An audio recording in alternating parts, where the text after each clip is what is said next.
Саламатсыңарбы балдар? Мен сүйгөн жомок долбоорунун алкагында кайрадан Жетиген мектеп лицейинин директору Акматов Кыялбек агайыңар. Мен бүгүн силерге түлкү менен эшек жомогун окуп берем. Тээ алыскы бир тоодо ээси менен жашаган бир эшек болуптур. Анын ээси аябай жакыр экен. Ээси жей турган бирдеме тапкан күнү эшегине да берчү экен. Ошентсе да экөө тең бул абалдарына даттанышчу эмес.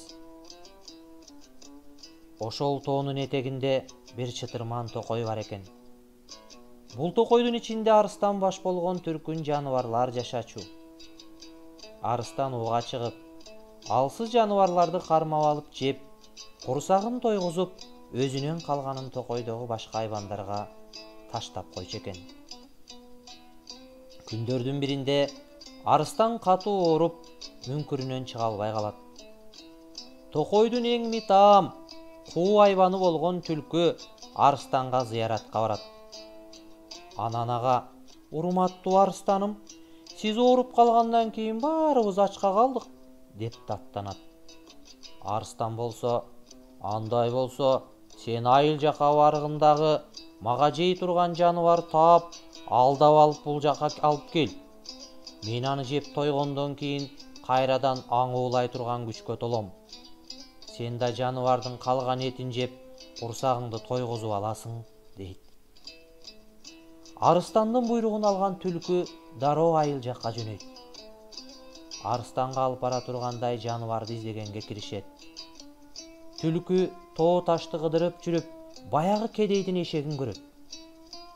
Анан ал эшектин жанына жакын келип салам берет да: "Бул чөбү куураган тоонун башында эмне кылып жүрөсүң? Эмне жеп, эмне ичип жатасың?" деп сурайт. Эшек болсо: "Мен кожоюнумдун жүктөрүн ташып жүрөм, иштерине жардам берем. Кожоюнум болсо тапкан тамагын мени менен бөлүшөт. Кээде ачка калсак, кээде ток жүрөбүз" деп жооп берет. Түлкү: "Бах, бах, атигил жактагы токойдо биринен бир өткөн даамдуу ар түркүн чөптөр өсөт. Каалайсыңбы, мен сени ал жака ээрчитип барайын" дейт кууланып. Эшек буга макул болбойт. Ал түлкүгө карап: "Кожоюнум менсиз эмне болот?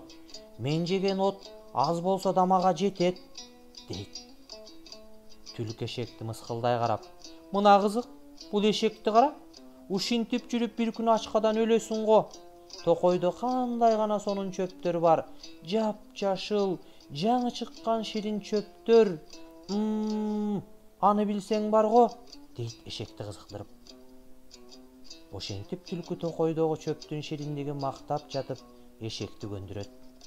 Алар чогуу жолго чыгышат. Жүрүп отурушуп, акыры арыстан жаткан жерге жакындап келишет. Арыстан эшекти көргөндө кубанганынан күркүрөп жиберет. Арыстандын күркүрөгөнүн уккан эшек бир заматта акылына келет. Түлкү аны тузакка алып баратканын сезет да: "Эх, мен кандай гана акылсызмын. Кожоюнум берген оокатка каниет кылып жашай бербей, андан дагы көбүн эңсеп, түлкүнүн тузагына түштүм" дейт да артын көздөй качып жөнөйт. Эшек ушунчалык катуу чуркагандыктан көп өтпөй эле өзү жашаган тоого жетип келет.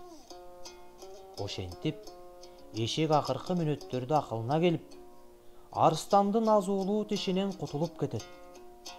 Анан ал ач көздүк кылып көп теңсебей, кожоюну тапкан ашка шүгүр кылып жашай берүүгө өзүнө сөз берген экен. Көрдүңөрбү, урматтуу окуучулар?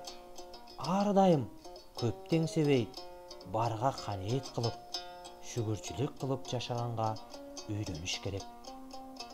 Жомок "Сабырдуу боло алам" адептүүлүктү үйрөнүү китебинен алынды. Китепти түрк тилине которгон Бакыт Жунусалиев. Көңүл бурганыңар үчүн ыраазычылык билдирем.